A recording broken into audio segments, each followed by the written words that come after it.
How's it going, everyone? In this video, I want to take a look at 10 of the new PlayStation 4, PlayStation 5 game reveals, updates, things of that nature. Gonna try to do this relatively regularly as we get more updates on games get revealed, things go under the radar a little bit, so let's just get right into it. Right off the top, Max Payne 1 and 2 remake project has been officially announced. That's coming to PlayStation 5, Xbox Series, and PC. This is in partnership with Remedy Entertainment and Rockstar Games. They worked out an agreement where Remedy's gonna develop the game, Rockstar is gonna fund a lot of the elements of the game right away, and then when Rockstar recoups the cost of the game when the game is out, Remedy will get some royalties as well, which I think is a great partnership to have. The game itself will be running on the Northlight engine, which powers Control. Control's a pretty good looking game, especially on next-gen platforms. It looks great on PC as well. The idea of remaking Max Payne 1 and 2, I think, is very exciting to have that in one collection. That should be great as long as Remedy delivers on a high-quality title, and I think they're going to do a great job with it. Kind of unfortunate that Max Payne 3 is kind of getting lost in the shuffle. Backwards compatibility isn't allowing that to be played on the PlayStation 5, so that's always going to be a bummer, but hopefully Max Payne 1 and 2, these remakes turn out well, and Max Payne as an IP continues to do pretty well. Alright, next up. We now know that a new Tomb Raider title is in development on Unreal Engine 5, the goal being to push the envelope of fidelity. I would imagine that this is going to be a next-generation title. We got the announcement of this during the State of Unreal 2022 presentation. I love the Tomb Raider games since the reboot in 2013. I thought Tomb Raider 2013 was fantastic. ROTR was fantastic. Shadow of the Tomb Raider narratively was a little bit weaker, but I thought it was a pretty solid game as well. Tomb Raider as an IP still has a lot of legs to it, so hopefully this one turns out well. And one of those IPs that Square Enix and Crystal Dynamics are always going to be able to rely on being pretty solid and at least having quite a bit of cachet. I think that's going to, be true for the next Tomb Raider game as well, and hopefully it turns out pretty well. Excited for this one. Doubt we see it for quite a while, just like Max Payne 1 and 2. Probably Max Payne 1 and 2, that collection is going to come way later down the line. As far as Tomb Raider goes, I would imagine sometime like 2024. Maybe outside shot of a late 23 release window. Alright, major news, Kingdom Hearts 4 officially announced. We don't have any platforms, but I would imagine PS5, Xbox Series, and PC. That's if anything crazy doesn't happen as far as PlayStation, Sony doing an exclusivity agreement. Things can happen, but I would imagine it's going to be a next-gen title, and this is another game running on Unreal Engine 5. The gameplay we did see, mind you, was on Unreal Engine 4, but the transition to UE4 to UE5 should happen, and the game should even look even better than what we saw it as. Starting a new story arc in the Lost Master arc, a bit of a different tonality to the game based on what we've seen thus far, but I'm excited to see where Kingdom Hearts goes from here. Kingdom Hearts 3 definitely had some issues narratively, and, I'm not trying to play 84 billion smartphone game, so hopefully, this could be its own contained game, and I can, find enjoyment out of it. I think it's gonna end up being pretty solid, but you guys know, Square Enix and JRPGs, especially those of the Final Fantasy and Kingdom Hearts kind, when they're announced, I wouldn't expect to see a release for quite a while. I've already been seeing people talking 2032. I don't think it's gonna be 2032, but I really don't put past the 2027, 2028 release window at this point. Game is in early stages of development, so again, get excited for the game, just temper that excitement a little bit because we probably won't be playing it for quite a while. Okay, next up, Naked and Rogue Factor have announced a brand new action-adventure title in Hell Is Us. This is coming to PS5, Xbox Series, and PC. We just got a cinematic trailer, and this is a game that's coming in 2023, so not too far away. The game is being worked on by former Eidos Montreal art director Jonathan Jacques Bellette, the creative director for Hell Is Us, and his previous works included titles such as Deus Ex Human Revolution, Mankind Divided, and concept art for Marvel's Guardians of the Galaxy. The game itself is noted to be a third-person action-adventure game that combines intense melee combat with the thrill of exploration. A game that, at this point, is a little bit hard to get too excited for based on the fact we don't have in-depth gameplay or anything like that. Hopefully we'll get that soon, but the game's trailer definitely set off some eerie vibes. I saw some comparison to, Hideo Kojima works. Hopefully this is one we'll see gameplay of sooner rather than later, maybe a summer 2022 time period when all those events are going on and whatnot.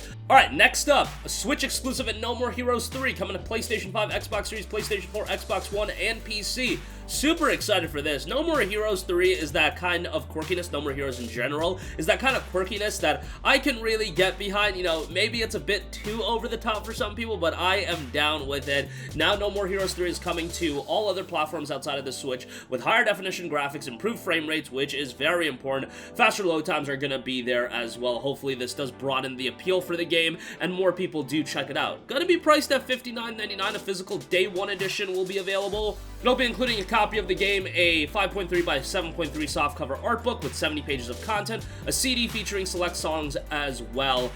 Excited for this one, man. Hopefully No More Heroes as an IP starts to build a little bit more. You know, it's a great franchise. Maybe some elements of it won't cater towards absolutely everyone. Man, I'm excited for it. And I'm excited the fact that we are going to be able to play it on a plethora of other platforms. Alright, moving on from that, I do want to go over some games that now we have some concrete release dates for. Eiyuden Chronicle Rising will be dropping on May 10th. This is the prequel to Eiyuden Chronicle 100 Heroes, a 2.5D action RPG, gorgeous visual style, a bit of a throwback, stylish gameplay by the looks of it, priced really well at $14.99. It'll be hitting just about every platform, PS5, Xbox Series, PS4, Xbox One, Nintendo Switch, and PC. $14.99, so they nailed the price point, and it'll be available via Xbox Game Pass, so if you have a PC or Xbox, even better, if you have a Game Pass subscription, the game will be ready for you to play come May the 10th. One to be on the lookout for, and then get excited for Eiyuden Chronicle 100 Heroes, more of a spiritual successor to Suikoden, that game will be, but this one, a 2.5D action RPG.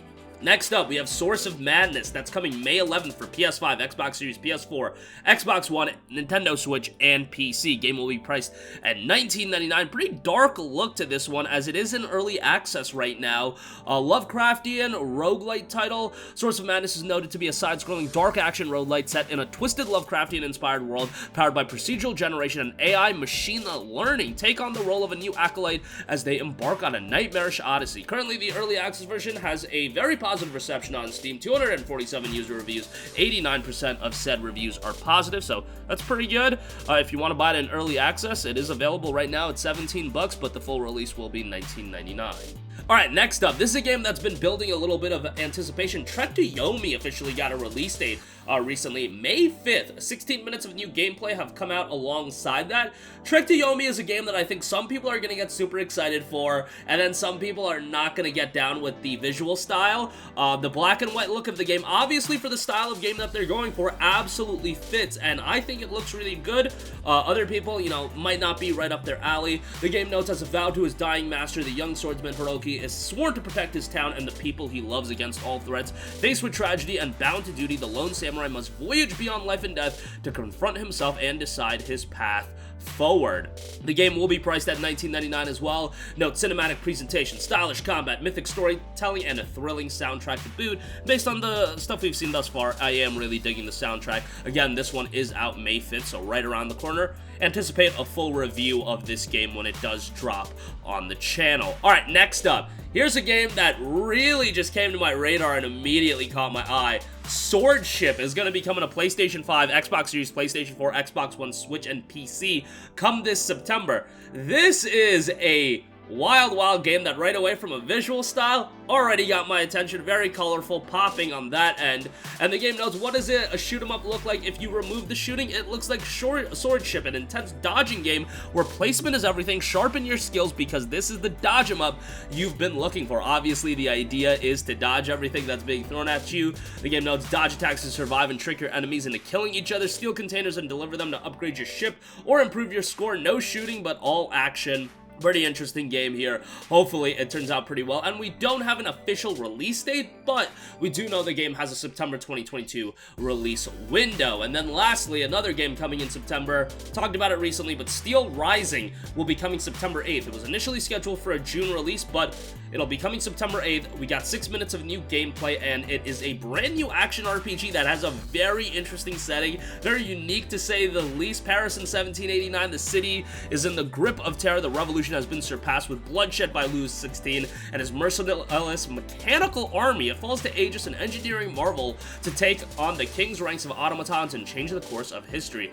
Combine Aegis' strength and speed with your skill to fight robot armies and change the course of history. Yes, a little bit unique to say the least from a story standpoint, but interested to see how this ultimately pans out. Now, I will say some of the gameplay thus far looks a little bit rough around the edges. This is a game done by Spiders. This is a studio that I've been kind of singing their praises a little bit. They've been developing quite a bit over the last few years. They put out Greedfall, an RPG that I really enjoyed, and this is a game that can really put them on the map more so to, you know, more casual gamers in my opinion, but we'll see how this one turns out. Again, September 8th, check out the full gameplay for yourself when you get the chance, but another game I'm excited to check out. A couple months away, but one of those games that hopefully will put us on a nice pace when you're talking about that early fall season of big game releases. Steelrising looks to fit into the early September period. But that's going to do it for me. Again, a lot of new game updates, game reveals, all that good stuff. I think things are really going to start picking up over the course of the next month, a couple of months. Interesting that, you know, there's not a lot of big game releases over the next couple of months, but I really think the announcements, the reveals,